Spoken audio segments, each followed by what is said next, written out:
Good afternoon for 4 News Now. I'm Rob King. We begin the KXLY Plus daily rundown with breaking news in Kellogg, Idaho.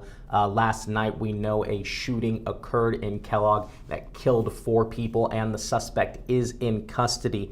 The latest details that we have right now is that around 7:30 p.m., both the Kellogg Police Department and Shoshone County Sheriff's Office responded to an apartment complex at West Brown Avenue and Oregon Street. The caller reported that they had found 4 people deceased, and authorities arrested a 31-year-old man. We are working to confirm both his identification and the identification of the victims. Peter Choi was out at Kellogg last night and this morning. He spoke with neighbors in the area who believe this was a neighbor dispute that obviously escalated.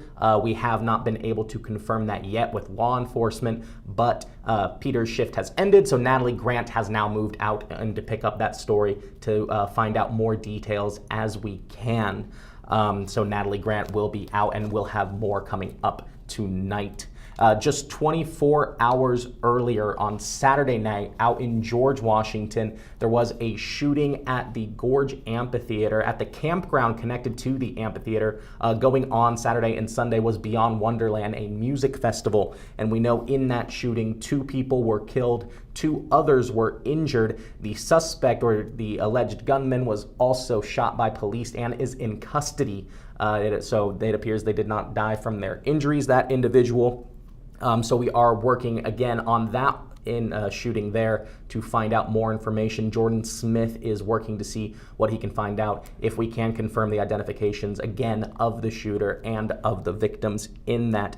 The festival was obviously canceled for the Sunday show, and the Grant County Sheriff's Office is were the deputies on scene and are continuing the investigation in that. So just a deadly weekend in the inland Northwest. Multiple people killed in these 2 shootings.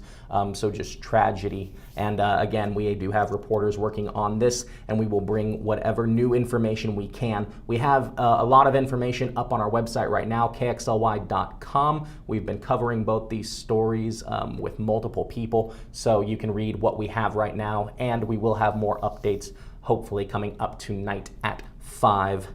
So coming out of that, there's no good way really to transition. So let's take a look outside at the weather, what we're expecting today. It's going to be cool and breezy today, so hopefully you brought a jacket with you when you left for work today, if you are working today, because today is Juneteenth, a federal holiday.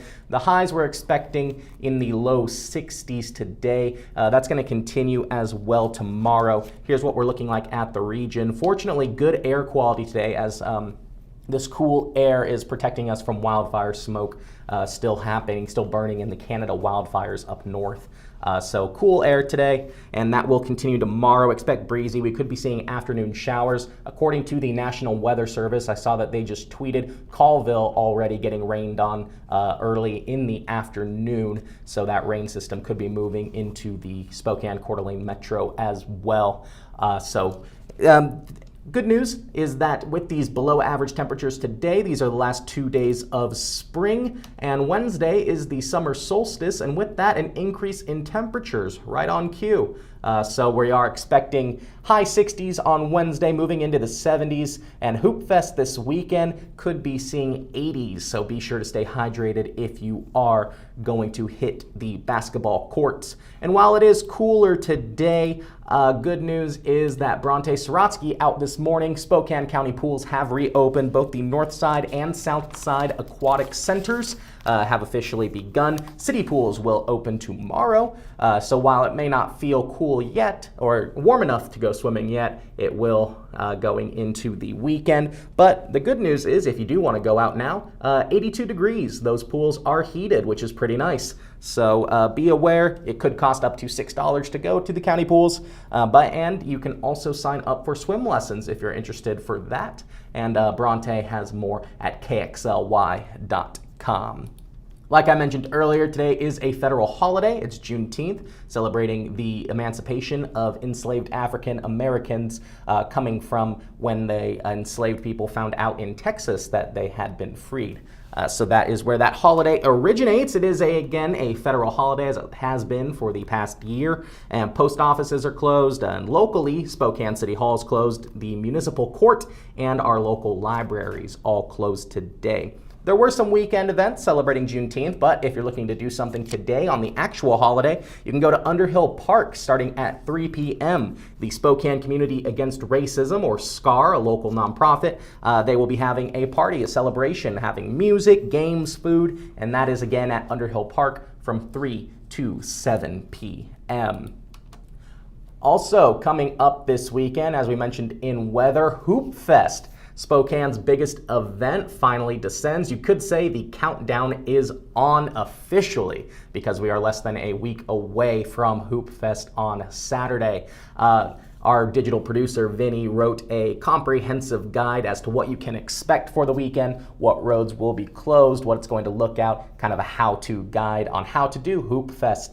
They're expecting big numbers this year as it kind of feels like an official return.